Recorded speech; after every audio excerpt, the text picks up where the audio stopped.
JM Siyasat ni Real Talk si Casimiro. Promoter ni Casimiro hindi makakabawi. Manny Pacquiao nagsalita naman. Ito ang pag-usapan natin. Pero bago ang lahat, pag-subscribe po ng channel ko. Huwag niyo na rin kalimutan i-click ang notification bell para lagi kayong una sa balita. Laban ang aasahan, balita sa mga pambato na isasalang, pasabog na video, lahat yan nandito. Nino Cruz TV ang iyong paborito. Pag-usapan nga po natin mga kaboxing, ayon niya kay pambansang kamao Manny Pacquiao ay umamin ito kung sino ang pinakamalakas niyang nakalaban. Ang akala kasi nila ay si Manuel Marquez ito na ang pinakamalakas nitong nakalaban. Hindi po, kundi si Antonio Margarito ang pinakamahirap daw nitong nakalaban. Ito ay dahil sobrang lakas daw sumuntok ni Margarito at makailang beses daw siyang tinamaan sa bodega ni Margarito na ininda daw talaga niya. Buti na lang daw at mabilis siya, kaya nakakaiwas daw agad siya sa mga suntok nito.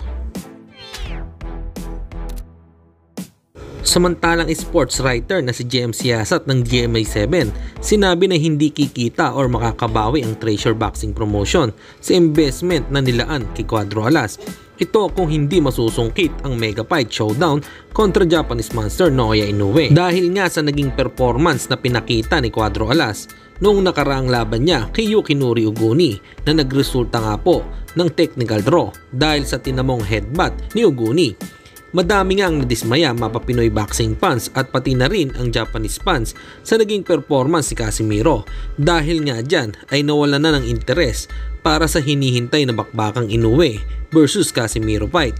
Sinabi din ni Masayuki Ito na hindi naging sapat ang performance ni Angas ng Pinas para umapila sa laban kontra Naoya Inoue. Hanggang dito na lang muna ang ating balita. Dito na lang ang aking boxing news report. Babu!